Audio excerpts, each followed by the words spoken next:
comments whenever you're ready. You know, after the game in Syracuse, they just dominated us on the boards and their ball movement. They just got a lot of good looks. So the one thing we wanted to try to do tonight was to just shore up our defense a little bit better, try to make it a little bit harder for them to get open looks. I thought our perimeter defense was good tonight, and you know they missed some shots. So I mean that's part of the game. Offensively, Elijah and Marek got us off to a great start, and we got control of the game early, and just never let it up. So it was a great win after what just happened not very long ago in Syracuse. We've been resilient. We've bounced back. The teams that have beat us in Syracuse, we've come back and beat them on the road. But this was kind of like a road game. But really proud of these guys. They played really well today. Questions, first for the two players. For Coach. Okay.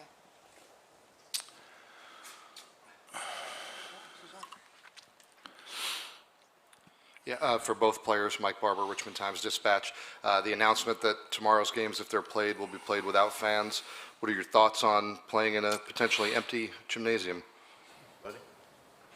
I mean, it's obviously for the right reasons, you know, just trying to prevent this in the best way possible. And, you know, obviously it's a different feel. It's going to be much different. You know, our fans are great on the road, so that's definitely, you know, a setback. But we just got to treat it like another game, the same thing. And, you know, we just need to play off our own energy. And, you know, it'll take probably a little to get used to it, but just going out there and, you know, treating it like another game.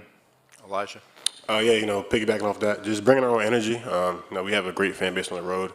They're really big for us, but, you know, this happens for a reason, and it's a good reason, and can't do nothing about it. We just got to control the controllables and try to bring our own energy tomorrow.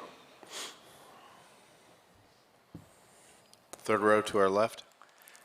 I know you guys are locked in on a game, but how aware are you of some of the stuff happening throughout the day, the ACC announcing no fans tomorrow, and heck, even at halftime of your game, the NBA suspending its season?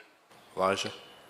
You know, I found out the NBA suspending our decision at halftime, and you know, it's something, like I said, we don't control, but we just gotta come tomorrow, bring our own energy. You know, it sucks what's going on, and I hope they find a cure for it soon. We just gotta control what we can control.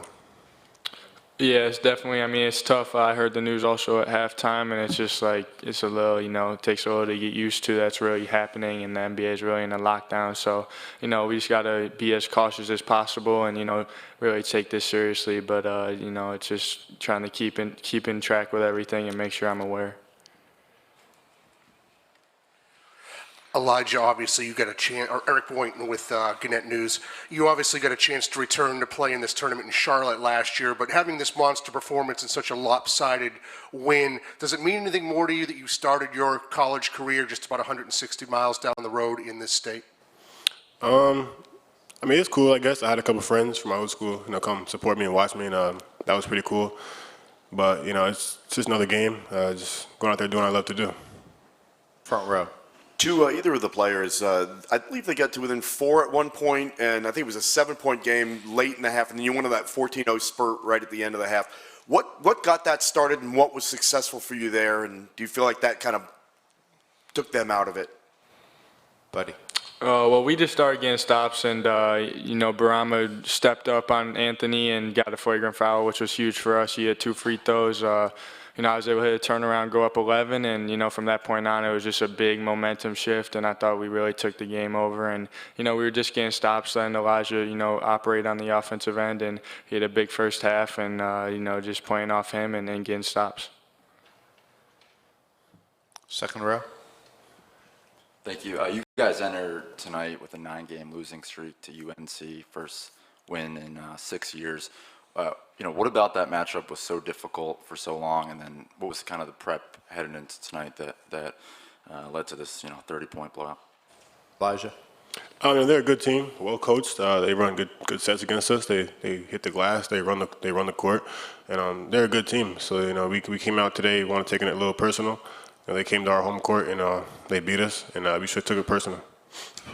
Yeah, like you said, I mean, North Carolina is always a great team. Even this year, they have the pieces, and they always have a good rebounding team, one of the best in the country. So that's tough against the zone. We all have to help out, and that's what we really focused on today was, getting to the boards, and we did a great job when we losing by 4. So just rebounding and getting out on their shooters, not letting Cole Anthony get his looks. I think the main thing is they had five of those losses, they had the national championship team and a runner-up. So I think that's why we lost. They were good, really good, and we weren't. Any other Yes, questions? I'm sorry. Go ahead. Any other questions for Elijah, buddy? Last question, front row. In the first game, Nick Alvarez, Daily Orange. In the first game, Cole Anthony really shot the ball well in the second half against you guys. Tonight, it seemed he was pretty locked from the get-go. Do you guys change anything schematically to kind of focus on him, knowing what he did the last time and what he can do? Just staying out on their sets. They ran scissor cut twice against us where the 2 guards would screen me and Joe up top, and he got a 3-1 play and an alley-oop, so we knew coming in we had to stop that. And, just little things on him, getting out, not letting him get to his right hand. And, we did a really good job on him. Everyone, was locating him, and we did a great job finding shooters. Okay, thanks, guys. You guys will head back to the locker room. We'll see you tomorrow.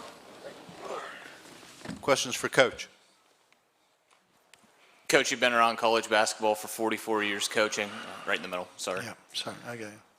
How surreal of a moment is this for you right now with what's going on with It's the really, coronavirus? really difficult. It's really, really hard. I'm hoping as a coach and a former player that these kids get to play. But I don't think we know the depth of what this is. It obviously it's not a good look what's going on, what happened to the rest of the world, and now come here. I just don't know how we keep people safe, because if kids go home, they're going to go out. They're going to be in the community. It's difficult. It's difficult to know what the right thing to do is, but I think that my hope was that we could play the games. I mean, this could have been our last game, but my hope would be for the players to get to play the games that they've worked so hard to get to where they are. Teams that, like Dayton, who've come out of nowhere and, just have an opportunity to really win a national championship. And you hope those kids get that opportunity. Obviously, we've got to be safe. We've got to do what's the safest thing. I'm not sure anybody knows yet from listening to everything, but I just hope as a coach that we can play these games. And, we practice every day with nobody there, and we expect our players to go as hard there as they do in the game. And so, and many times it's ironic in the NCAA tournament, we've been many times had games in the first and second round where there's been almost no noise, a little noise, very few fans. So I just hope the kids get to play the games. That's all. They've worked hard to get here. Middle of the room. Yeah, hey, Jim, I'm wondering, since you guys were the last game today, there was all kinds of strangeness that had been going on, all kinds of reports coming out about what was happening in different leagues in your league. How much did you talk about it as a staff, and how much did you communicate to your team? I slept all day, so I don't know. We don't talk to anybody. I don't talk to anybody the day of the game. We have a meeting, we go over what we're going to do with the players, and then we come to the game. But we can only control what we can control. If they make whatever decisions are made, we will obviously do what we're told to do. But typical game day yesterday, we had a pretty good, solid, really good short practice. The way North Carolina played against us in Syracuse, we had to make some unbelievable changes, and the players had to make some unbelievable adjustments in how they played. My only hope in this game is that we've played better on the road this year, and this was like a road game. So, the players just took the game over. Barama was, tremendous as he was the last time we played Carolina. When we played in the Dome, Buddy and Barama played well. Everybody else just didn't have a very good game, and we didn't defend at all. But I thought, obviously we defend. They're a hard team to keep off the board. They attack our zone as well or better than anybody, and we just did a better job. And a lot of it was Barama and Quincy and Marek were really good. Marek, we wanted to get him isolated in the beginning, get him to the basket against their big guys, and he did that and got us off to a good start. And then Elijah got going. So we got a great start, and then we were able to keep it up, keep going. But it's a really good win, really good. Second row. Coach, you talked about how well Barama played tonight. He's really been good over the last 5-6 games. What are the little things or the specific things that he's doing to make him better? 6 games, 7 games ago, I gave him a couple hints, and I should have told him those things earlier, right? I mean, he just started playing like that. I don't know what happened, honestly. I mean, when he was a freshman, he was hurt. He really had pain, but for some reason, he had some pain-free days, and at Pittsburgh, he had 17 points, 16 rebounds. He had another game like that, and then the rest of the year, he was hurting all the time. Same thing last year. So this is the first year he's been healthy, and this summer he was really good, and I really expected him to do what he's doing, 12, 10 points, 10 rebounds. I figured that would be the low end, and he was like 5 and 5. Part of it was foul trouble. He was 5.5 rebounds in 20 minutes. So if he can stay in the game, he's going to get 8 or 9. And he's staying in the game now, and he's just moving better, playing better. I think he's a really good player. I mean, I think he can really get a lot better. Marek helps him because he finds him. They're a good combination together, and I think they're getting better all the time. And I think Quincy's getting better, and those guys are, young guys that can come back. And I think our guards are getting better. So I think we've shown improvement, and we've shown toughness. We just have, for some reason, on the road, I mean, we had Clemson beat the whole game, and we had Florida State 4 down with 2 minutes to go. I mean, we win those 2 games, it's a different season. But, it's not that easy to win with your young team on the road in any league. And, we had an opportunity until Elijah got hurt at Miami to win our 7th league road game. And, they've done a great job this year. We're young. We started out, we were terrible at the beginning of the year, and we've gotten better. We have gotten better. Okay, thank you, Coach. Thank you.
Okay, we're about to start with North Carolina.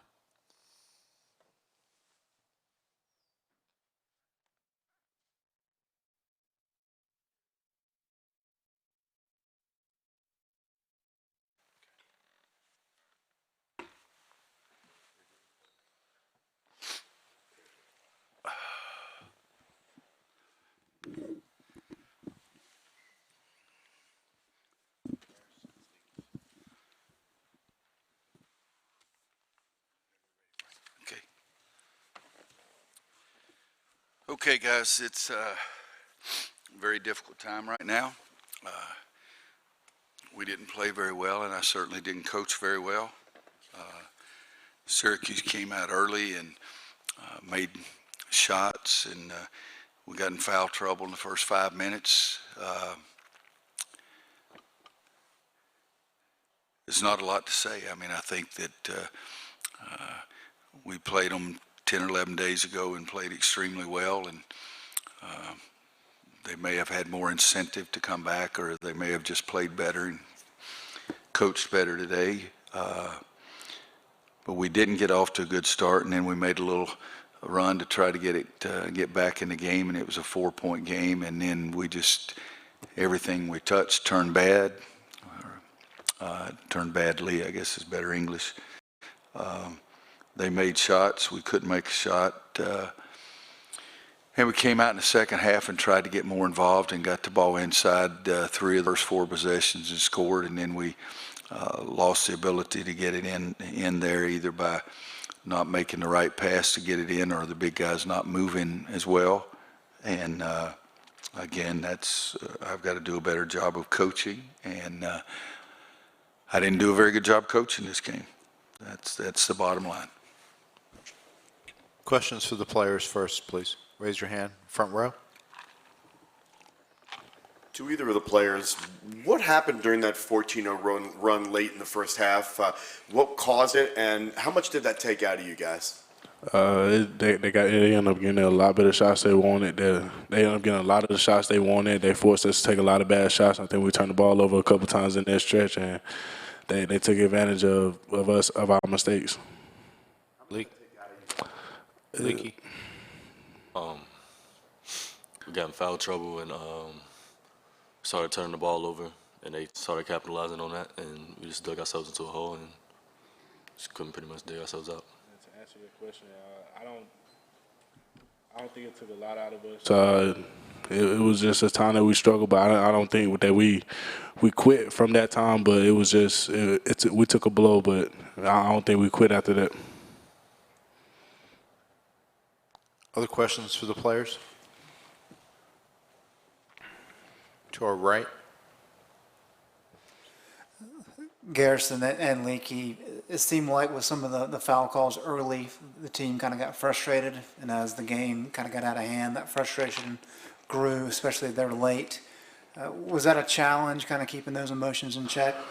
It's tough, especially when you see calls like that don't go your way. I mean, it's just, the officials made the calls. We just have to live with it. But I think we could have controlled ourselves a little bit better, especially with our frustration. And I don't think us fussing at the refs and crying and whining and stuff will help eventually any of those calls. It only makes it worse for us. So hopefully our players from that were whining and complaining learn from that. Leaky. We just have to learn how to play defense without fouling, pretty much. We can't leave it up to the refs, and our job would be simple, pretty much. Any other questions for the 2 players? Front row, last question.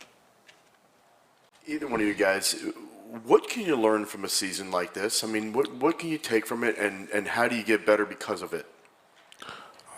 Basically, what I take from it is you can never quit. You can you're never down. You're never really out. But it's we dug ourselves that hole in our season. But I think we take a lot from it, just perseverance and just always being grateful that we're able to do what we love. And I'm thankful to be able to come here and play basketball every day under Coach Williams, and I enjoy it. So just taking advantage of stuff like that, and then just coming to work hard every day. I think sometimes in our season, everyone didn't come as hard as they should have, come as hard as work we should have. And as a leader, I think that I have to do a better job motivating everyone to come to work every day and come with that hard hat lunch pail to just show that every day is meaningful and every day means something to us. Okay, thank you, guys. Thanks, guys. Okay, questions for Coach?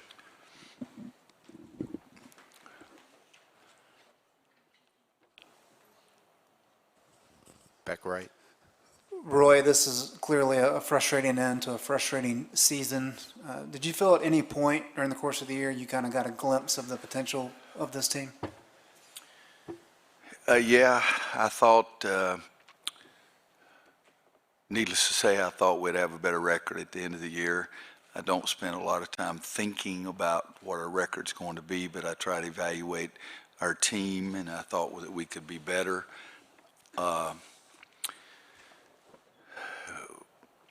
Things didn't go very smoothly for us. You know, the Oregon game, I was really, at that point, I said, we've got a chance to be really good, and we never got that feeling again the rest of the year. And, you know, it was Garrison and Cole and B-Rob probably our three statistically, and maybe everybody's eyes, the three best players. We didn't have those guys together but 10 or 11 times, and some of those, you know, like B-Rob at Gonzaga just played in the first half and never came out in the second half. But those are all excuses. There are reasons to us that went through it, but they're also excuses. I didn't find the right buttons to push. I mean, even today, it's just I got them together after a pregame meal and before we went over the scouting report and talked to them about what's going on in the world and told them, you know, things are changing with this tournament and the whole bit, but let's just get it out in the open and see what questions you have, because I wanted us to really focus on the game. And evidently that didn't work either.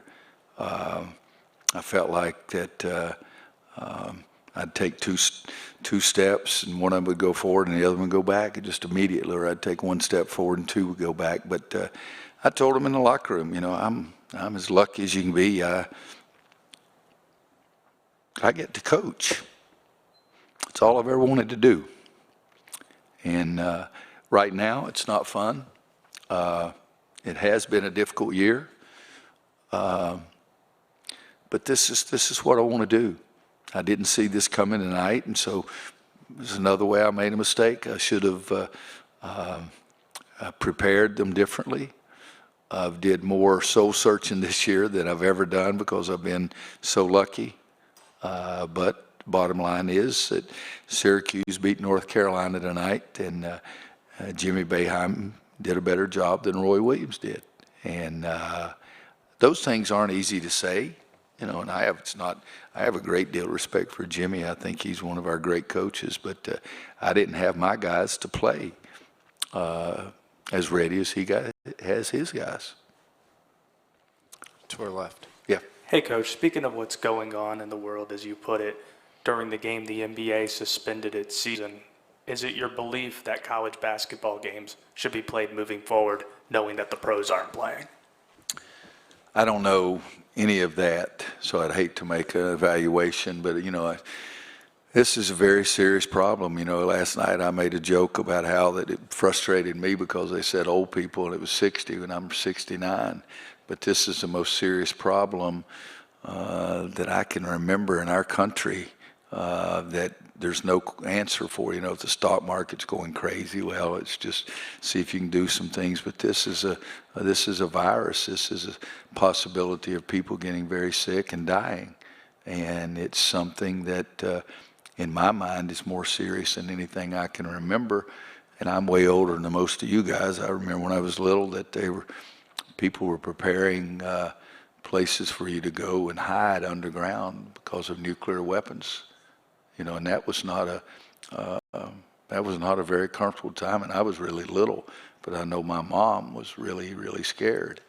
But this is something that you can't see, and this is something that I used this statement last night.